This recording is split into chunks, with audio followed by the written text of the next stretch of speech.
నటుడు సుబ్బరాజు ఇటీవలి ఓ ఇంటివాడయ్యాడు.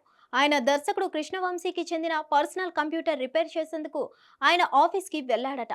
మంచి హైట్, ఫిజిక్ తో కూడిన సుబ్బరాజుని చూసిన కృష్ణవంశీ ఖడ్గం మూవీలో చిన్న రోల్ ఆఫర్ చేశాడట. సుబ్బరాజు సరదాగా ఆ మూవీ చేశాడు. అనంతరం దర్శకుడు పూరి జగన్నాథ్ ఆయనకు బ్రేక్ ఇచ్చాడు. అమ్మా నాన్న ఓ తమిళ అమ్మాయి చిత్రంలో కీలకమైన ఫుల్ లెంగ్త్ రోల్ ఇచ్చాడు. నెగిటివ్ షేడ్స్ తో కూడిన ఈ పాత్రను చేసి సుబ్బరాజు మెప్పించాడు. దాంతో ఇండస్ట్రీలో విలన్ గా సెటిల్ అయ్యాడు. విలన్ గా అనేక సినిమాలు చేసి అందరినీ మెప్పించాడు. ఆర్య, పోకిరి, దేశముదురు, అతిథి చిత్రాలతో సుబ్బరాజు మరింత పాపులర్ అయ్యాడు. కామెడీ విలన్ రోల్స్ కూడా సుబ్బరాజు చేయడం విశేషం. సుబ్బరాజు పలు ఇంటర్వ్యూల్లో పెళ్లిపై స్పందించారు.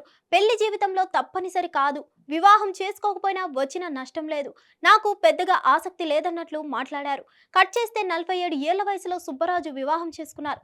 సుబ్బరాజు పెళ్లి ఫోటోలు సోషల్ మీడియాలో వైరల్ అయ్యాయి. సుబ్బరాజు తన ట్విట్టర్ ఖాతాలో మా కొత్త ప్రయాణం మొదలైంది, మీ శుభాకాంక్షలకు ధన్యవాదాలు అని ట్వీట్ చేశాడు.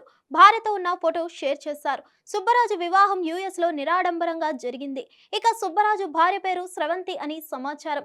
యుఎస్ లో గల ఫ్లోరిడా రాష్ట్రంలో ఆమె ఉంటారట. అక్కడే సెటిల్ అయ్యారు. ఇక వృత్తిరీత్యా స్రవంతి డాక్టర్, ఆమె డెంటిస్ట్ అని తెలుస్తుంది.